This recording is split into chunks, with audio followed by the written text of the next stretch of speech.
Hi! Hello weavers. Welcome to మన world. ఈరోజు special వచ్చేసి కడాయి చికెన్.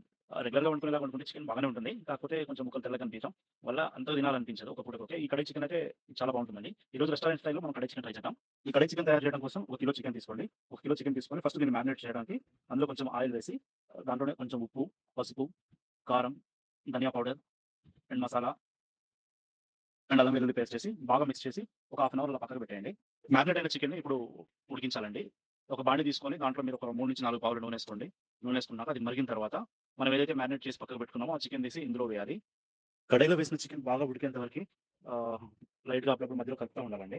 కలిపిన తర్వాత కాసేపయినాక ఇందులో కొంచెం ఫ్లేవర్ కోసం బిర్యానీ ఆకు, బే లీవ్స్ ఏసుకుంటే కొంచెం ఫ్లేవర్ వస్తుంది. అలాగే ఇందులో ఉప్పు సరిపోయిందా లేదా అనేది ఒకసారి మీరు ఇక్కడ చెక్ చేసుకోవచ్చు. ఉప్పు గాని, కారం గాని, మసాలా గాని ఏదైనా నీచు వాసన వస్తుందేమో చూసి అల్లం పేస్ట్ కూడా మీరు ఇక్కడ వేసుకోవచ్చు. చెక్ చేసాను అన్ని పర్ఫెక్ట్‌గా సెట్ అయిపోయిందండి మ్యారినేషన్‌లోనే. ఇప్పుడు దీనికి మసాలా ప్రిపేర్ చేయడం కోసం పక్కన ఒక డిష్ తీసుకొని అందులో ఆయిల్ వేసి మసాలా దినుసులు ప్లస్ కొంచెం ఒక 2 పచ్చిమిర్చీలు, తర్వాత కొంచెం ఆనియన్ కూడా కట్ చేసి వేయండి ఇందులో. అలా వేసినాక కాసేపు దీన్ని ఉడికించండి. ఉడికిన తర్వాత అలాగే మధ్య మధ్యలో పక్కన ఉడుకుతున్నటువంటి చికెన్ కూడా చెక్ చేయండి. అడుగంటకుండా. ఒకవేళ అది మాడిపోయినట్లయితే మళ్ళీ ఫ్లేవర్ వేరే వస్తది. సో, మాడకుండా దాన్ని అప్పుడప్పుడు కలుపుతా ఉండండి. 2 ప్యారలెల్‌గా అవుతుంటాయి పక్క పక్కనే. ఆనియన్స్ బాగా ఉడికించినాక ఇందులో ఒక చిటికెడు పసుపేసుకొని ఒక చిన్న బటర్ క్యూబ్‌ని యాడ్ చేసుకోండి. టేస్ట్ బావుంటుంది బటర్ క్యూబ్ వేయటం వల్ల.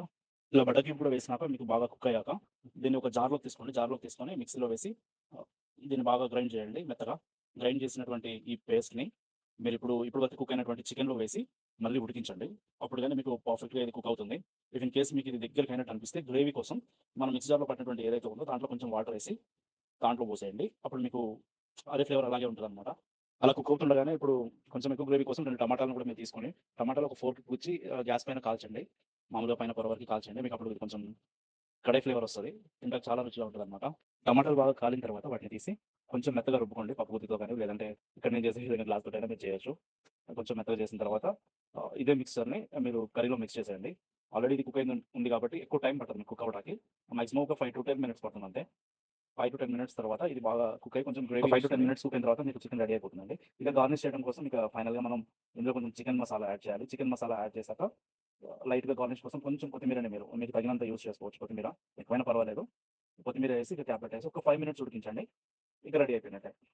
థాంక్స్ ఫర్ వాచింగ్ అండి. Please do subscribe.